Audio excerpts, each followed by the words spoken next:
లేవియాకాండము ఈ అద్భుతమైన ప్రాచీన గ్రంథం వెనుక ఉన్న పరిశుద్ధత, ఆరాధనల విశ్లేషణలోకి మనమిప్పుడు నేరుగా వెళ్దాం. అసలు ఈ ప్రాచీన బలుల గ్రంథం ఇప్పటికీ ఎందుకు ముఖ్యం? ఇది కేవలం ఆచారాల పుస్తకం కాదు, దేవునితో సంబంధాన్ని చూపే సజీవ చిత్రం. నిర్గమకాండంలో దేవుడు విమోచన గురించి మాట్లాడితే, ఈ లేవియాకాండంలో ఆరాధన, దేవునితో పరిశుద్ధ సహవాసం ఎలా చెయ్యాలో అద్భుతంగా నేర్పిస్తాడు. ఆలోచించండి, పాపాలకు పరిహారమైన ప్రాయశ్చిత్తం అనే పదం ఇందులో ఖచ్చితంగా 45 సార్లు కనిపిస్తుంది. అంటే పాపమనేది ఎంత పెద్ద సమస్యో కదా. దీనికి దేవుడు చూపిన అస్సలైన పరిష్కారమేంటో తెలుసా? పరిశుద్ధత.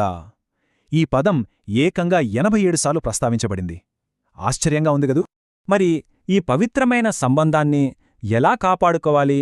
ఇందుకు మార్గదర్శకంగా 5 ముఖ్యమైన బలులను ఈ గ్రంథం మన ముందు ఉంచుతుంది.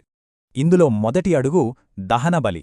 ఏమాత్రం దాచుకోకుండా దేవునికి పూర్తిగా ఇష్టపూర్వకంగా మనని మనం అప్పగించుకోవడాన్నే ఇది సూచిస్తుంది. ఇక రెండోది నైవేద్యం.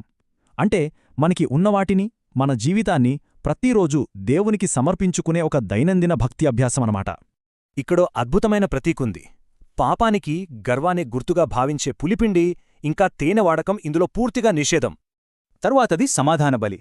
దేవునితో కలిసి సంతోషంగా పంచుకునే భోజనం ద్వారా పునరుద్ధరించబడిన ఐక్యతను ఇది ఎంత చక్కగా చూపిస్తుందో కదా. ఇక పాప పరిహారార్థ బలి. మనం ఎవరైనా సరే తెలియక చేసే తప్పుల్నించి క్షమాపణ పొందటానికి ఇది తప్పనిసరి. చివరిగా అపరాధ పరిహారార్థ బలి. ఇతరులకు లేదా పవిత్ర వస్తువులకు నష్టం కలిగించినప్పుడు దాన్ని సరిదిద్దేందుకు ఈ బలి అద్భుతమైన పరిష్కారం. ఇక్కడే ఒక ఆశ్చర్యకరమైన లెక్క ఉంది.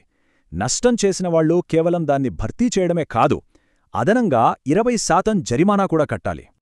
అలాగే నిరంతర భక్తికి గుర్తుగా బలిపీఠం మీద అగ్ని ఎప్పటికీ ఆరిపోకూడదు. ఇది ఎంతో కీలకమైన, శాశ్వతమైన నియమం. మరి ఇవన్నీ నిర్వహించడానికి ఎవరో ఒకరు ఉండాలిగదా. దేవునికి, ప్రజలకు మధ్య ఉంటూ ఈ పరిశుద్ధతను కాపాడే బాధ్యత యాజకులది. మరి ఈ ప్రాచీన నష్టపరిహార సూత్రం మన ఆధునిక నైతికతకు ఎలా వర్తిస్తోంది? ఇది ఖచ్చితంగా మనం మరింత లోతుగా అన్వేషించాల్సిన విషయమే.